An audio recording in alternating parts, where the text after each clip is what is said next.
Good morning. Good morning, everybody. Please take your seats now because we are going to start. The 10th meeting of the Permanent Forum on Indigenous Issues is called to order. Distinguished members of the Forum, today as part of our new method of work under item 6 of the agenda, the Forum will continue an in-depth comprehensive dialogue with the 3 remaining United Nations agencies, bodies, and funds. I call on Ferhat Mehini from the Confederation de Association Amazigh du Sud Marocain.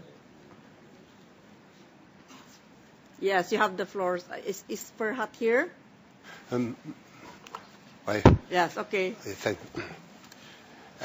مسا تسلويث ينفقاون الحرمة نمشي يعني غرفاني من زان أزول صغور ثمورت قبيليا مقارد سين ووال نست قبيليس ديت جماعة الجناس يدوكلن أن لي يسن تيبوران تودار ثغرغلانت سونسيفس إوا غرفة قبيليا.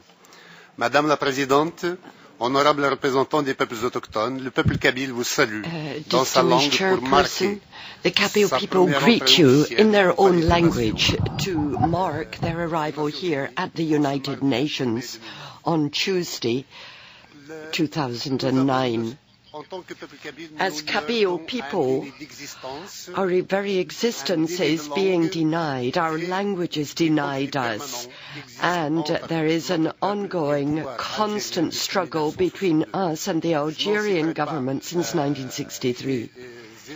I shall not go into all of the details, but there is no tour through years without there being some peaceful uprising and then some bloody crushing of that uprising.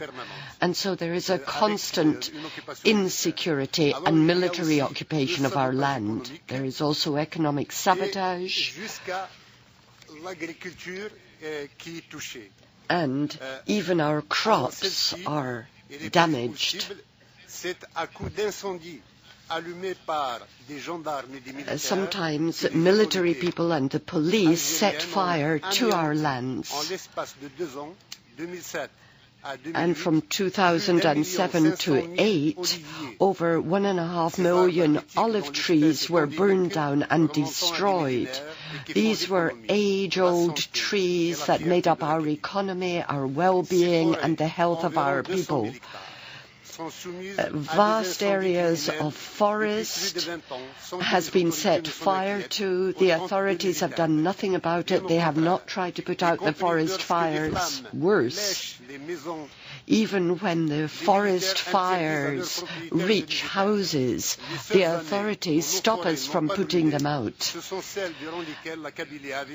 It was only when the Kabylie people had driven out the authorities in the spring of 2001 that we were able to put out some of the forest fires. We have been made political prisoners. I understand your situation, but I would like you to go now if you have specific questions to ask from our panel, please. We have endorsed all of the resolutions and decisions, including the 2007 declarations on indigenous peoples. So with support from the international community and United Nations bodies ensuring implementation for the international covenants, we would hope to bring pressure to bear on the Algerian authorities to ensure that the Kabylie people can exercise all of their rights, including regional autonomy throughout the Maghreb. On 20 April last, we had over 20,000 people on a march and a demonstration in support of this. Thank you, Madam. So we'll have now Amazigh Berber from the Caucus Amazigh, and I would like you to please not make a statement but focus on points you would like to raise with our panelists. This is a dialogue, so please focus on your questions or comments on what they said. Thank you. You have the floor, Mr. Amazigh Berber. Yes, you have the floor. A woman, sorry.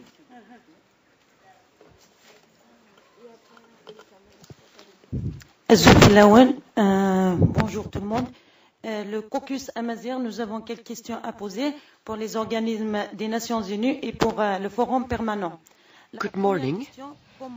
The Amazighs have some questions to address to the United Nations bodies and the Permanent Forum. The first one is, how do you intend to work with indigenous NGOs on the ground in the field? How do you intend to help capacity building of indigenous peoples and NGOs? Are you going to visit our lands to see for yourselves what the true situation of indigenous people is?